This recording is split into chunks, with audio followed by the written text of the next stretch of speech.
Many of you probably agree that Call of Duty doesn't feel anything like it used to. And if you go back to the original titles, you'll find a very different kind of shooter, one that treats history and warfare with respect instead of turning it into spectacle. Today, I want to show you a game that approached its subject matter with a seriousness the series gradually abandoned. This video is about uncovering what made that early style so compelling and why it still matters nearly 20 years later.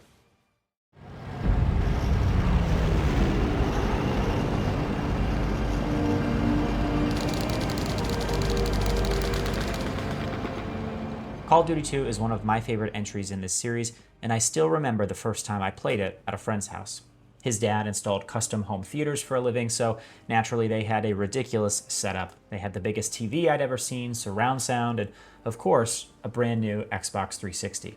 And the graphics were the first thing I noticed. The jump to HD in the 7th generation was substantial, and believe it or not, this game looked incredible in 2005. I remember being awestruck by the smoke effects, the mud textures, all those shiny metallic helmets, and moments like this.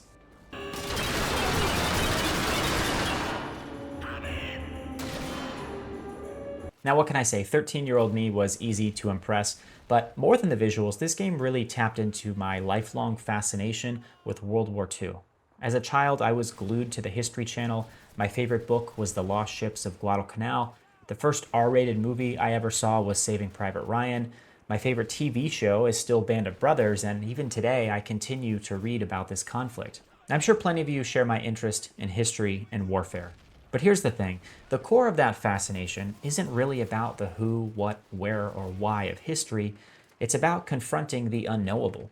Combat is so far outside the bounds of everyday life, yet I've always been infinitely curious about it. Not because I want to fight a war, but because I want to understand what it might have felt like for those who did.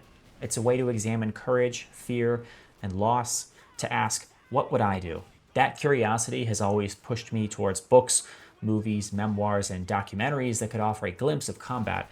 And while those mediums are great at conveying a sliver of what that experience might be like, a game actually gives you agency. It lets you inhabit a simulated version of historical events and interact with the past in a way that books and movies simply cannot. What I admire most about Call of Duty 2 is how it walks a tightrope between simulation and spectacle. It doesn't trivialize World War II by using it as window dressing for blockbuster action. Instead, it presents itself as playable history. Through its commitment to accuracy, authenticity, and humble storytelling, the game achieves a rare balance. It's high-minded without being pretentious, humble without being dull, and thrilling without being exploitative. In the early 2000s, gaming wasn't quite the cultural powerhouse it is today. Games were still trying to prove that they could be artistic, thought-provoking, and cinematic. And cinematic is the key word here because the early Call of Duty titles were heavily influenced by film. Just compare the opening level of the Soviet campaign in the original 2003 game with this scene from the 2001 film Enemy at the Gates. We shall stop the fascist invaders. There! At Stalingrad!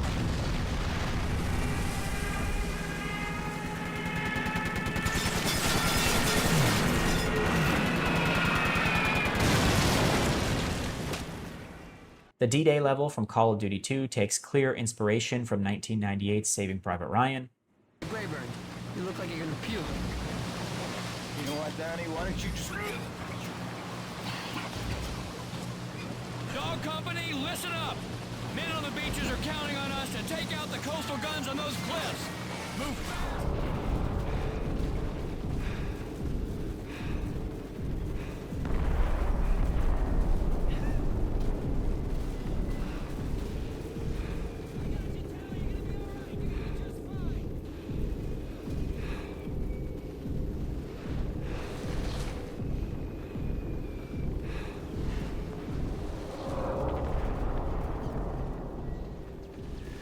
The similarities here are obvious, but there are also subtle nods to films hidden throughout the games, like this.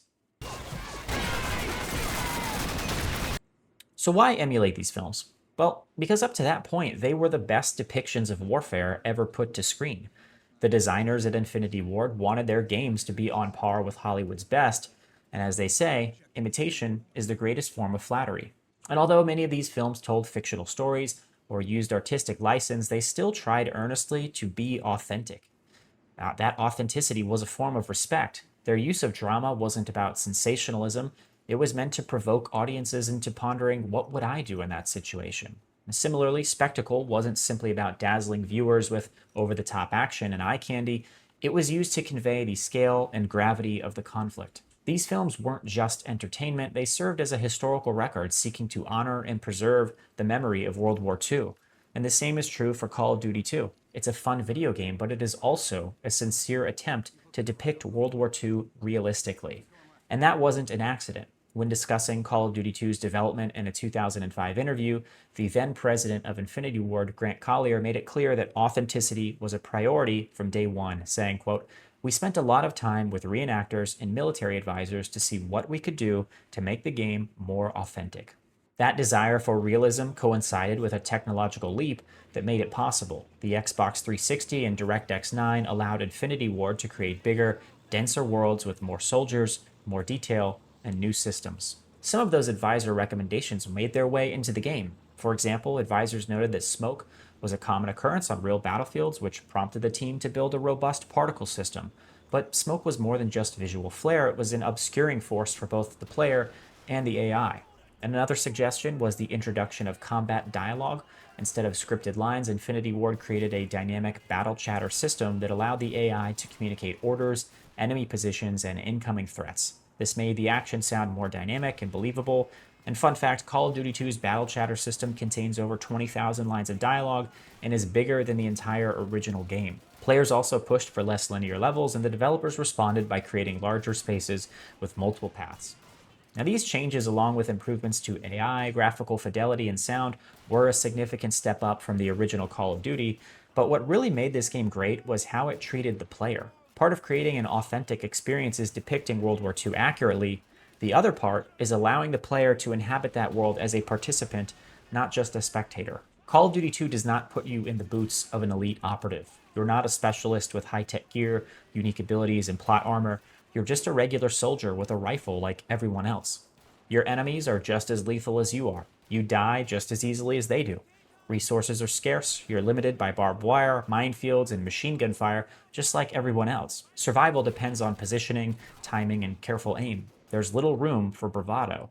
And the game rarely puts you in the spotlight. Even when you finish a level, the victory isn't yours, it belongs to the unit.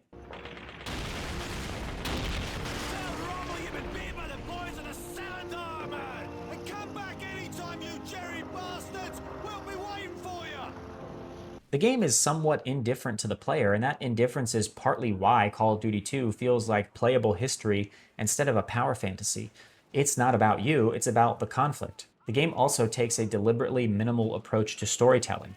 The soldiers that you play as throughout the game have names, but they don't have backstories or character arcs. The only details we get appear in journal entries before each level, and even those merely set the stage for the battle ahead. They don't reveal motivations or personal details. There's no character drama, no revenge tales, no quests for meaning, no MacGuffins to chase. Simply put, survival is the story, and that seems fitting. This narrative restraint strengthens the authenticity of the experience. If the goal is to simulate the sights, sounds, scale, and lethality of World War II, then the personal details don't really matter once the bullets start flying. The game's overall presentation aligns with this approach too. Levels are preceded by documentary footage from the military channel, giving you the feeling of being briefed on the upcoming mission while also receiving a history lesson. And even the cover art for both Call of Duty and Call of Duty 2 deliberately mirrors the look of authentic World War II imagery. We see a soldier caught in the chaos of battle, locking eyes with the viewer in a way that breaks the fourth wall and subtly calls them to action, not unlike iconic wartime images such as Rosie the Riveter or Uncle Sam. It feels less like a marketing image and more like a historical artifact. Taken as a whole, Call of Duty 2's commitment to authenticity extends beyond any single design choice. Everything from the moment-to-moment gameplay to its structure and even its marketing imagery works in tandem to treat World War II not simply as entertainment to be consumed, but also as history to be approached with care and respect. And this approach is a far cry from what Call of Duty has become over the last 20 years. I'm not going to tear into the recent Call of Duty games, mostly because I haven't played very many of them.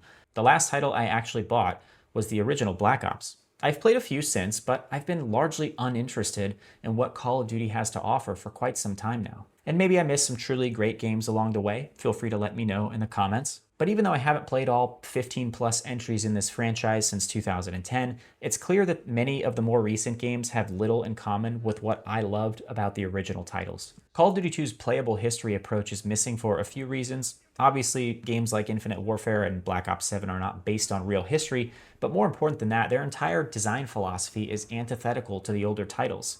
We've seen the emergence of protagonists with distinct personalities, backstories, and motivations. These characters are almost always elite operators capable of much more than the common soldier. They have access to implausible technologies and weapons. They survive when they most certainly should not. They're voiced by celebrities, and there's no shortage of cinematic set pieces and scripted look at me moments. The narrative has been turned into a blockbuster structure as well. Instead of trying to emulate the drama of Saving Private Ryan or The Longest Day, many of these games seem to be more inspired by Fast and Furious or Transformers. And this change isn't just stylistic. Call of Duty has changed its entire posture towards war and violence. War is no longer a grave and solemn topic. It's a stage for drama and a vehicle for cinematic spectacle and over-the-top action. And look, I know a lot of you will say it's just a video game, and that's true. I'm not saying that every game needs to be based on historical events or that Call of Duty should always strive to be somber and contemplative, but something's got to change because this ain't it.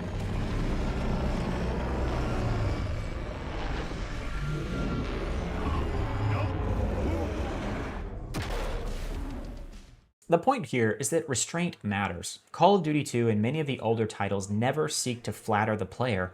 They aren't about dominance or mastery. You can be accurate and effective, but you are not elevated above the conflict itself because the story is not about you. It's an important distinction that changes the relationship between you and the game. Instead of chasing empowerment or ego, you're simply trying to stay alive. The game wants you to be present. It wants you to crawl through the mud, soot, and snow, to move from foxhole, to dodge machine gun fire and barbed wire, and to advance one step at a time. The goal is not to be the best, it's to endure. And if you asked me, a humble, no-frills experience like that is just as engaging, if not more so, than an adrenaline-soaked power fantasy. Constantly raising the stakes either narratively or through ever larger set pieces often has a dulling effect as the experience strains to outdo itself at every turn. When everything is heightened, nothing feels grounded, and spectacle starts to blur into self-indulgence rather than tension or drama. Call of Duty 2 shows that meaningful stakes do not require world-ending threats or excess. Restraint can still yield an experience with weight and lasting impact. And don't take my word for it, go play Call of Duty 2. You'll find that it's a fun, satisfying shooter that still holds up relatively well today. The action is fast and accessible with tight controls and clear objectives, and it may be a little rough around the edges compared to some modern games, but it gets the fundamentals right, even if the enemies throw a few too many grenades on veteran difficulty. The atmosphere is also very impressive for its time. Levels feel bigger than they actually are, and it succeeds in making you feel like a very small part of a much larger battle. The chatter from friendly soldiers, distant artillery, detailed skyboxes, and aircraft buzzing overhead really make the levels come alive. And it doesn't do any one thing exceptionally well, but when you take the experience in totality, it easily sells the illusion that you're stepping onto a 20th century battlefield. Infinity Ward may have been trying to put as much detail on the screen as the Xbox 360 would allow, but they didn't overdo it. Every element served a purpose, and as we've discussed, that purpose was authenticity, an attempt to depict the sights and sounds of combat accurately. And compared to newer entries in the series, Call of Duty 2 really stands out because of its restraint. It's a fun game that treats its subject matter with respect, all while resisting the urge to turn history into spectacle. The combination of broad appeal and humility is exactly why the game still feels unique today.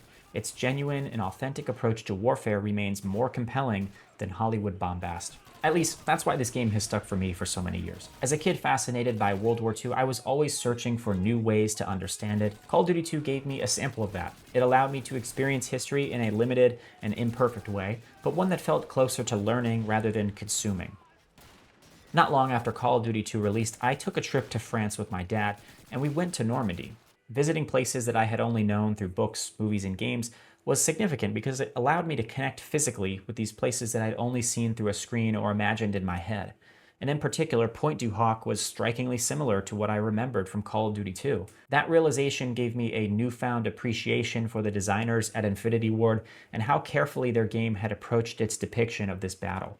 And more importantly, it helped me understand in a small but meaningful way what the men who fought there must have endured. I may not have realized it at the time, but that trip to Normandy revealed something important about what games like Call of Duty can do at their best. When these experiences are designed with care and respect, they have the power to deepen our understanding of war rather than simply dramatize it for the sake of cheap, annualized entertainment. Call of Duty should return to its roots, and that doesn't require revisiting World War II. What's missing is the opportunity to engage with history and the human condition through gameplay. The experience works best when it focuses on making the player feel like a soldier, not the soldier, because you are only a small part of a much larger conflict. Scale and spectacle still have a place, but they shouldn't be driven by over-the-top antics or action movie set pieces. The player shouldn't always be the center of attention either. They should simply be challenged to endure the trials placed in front of them. This isn't about chasing nostalgia because this blueprint is more like a benchmark for what a Call of Duty game can be at its best. As this series has evolved, what we lost wasn't simply historical authenticity, it was humility. War became louder, prettier, and more theatrical, but also further from the human experience it once tried to approximate. Empowering the player isn't the only way for a game to be compelling. Call of Duty 2 shows us that sometimes the most powerful experiences come not from being the hero of history, but from simply being part of it. Baker 1-6 calling Sugar Charlie 6, located Point du Hoc. Mission accomplished. Need ammunition and reinforcements. Many casualties. Over. Guys, thanks for watching. I hope you enjoyed this one. I had a lot of fun making it. Let me know down below in the comments what you think about Call of Duty. Should they return to the historical setting? Do you like that? Do you want them to do something else? Personally, I think they should maybe put the franchise on ice for a little bit, come back to it in a few years with some fresh ideas. But we all know that's not going to happen because Call of Duty's a cash cow. Oh, and if I missed any good Call of Duty games of the last 15 years, please let me know. I'm open to going back and playing them, and maybe I'll do a video about it. Anyway, thanks again for watching. Leave a like if you enjoyed it. Subscribe if you want to see more from me in the future, and I hope you all have a great new year. I'll see you in the next one. Thanks.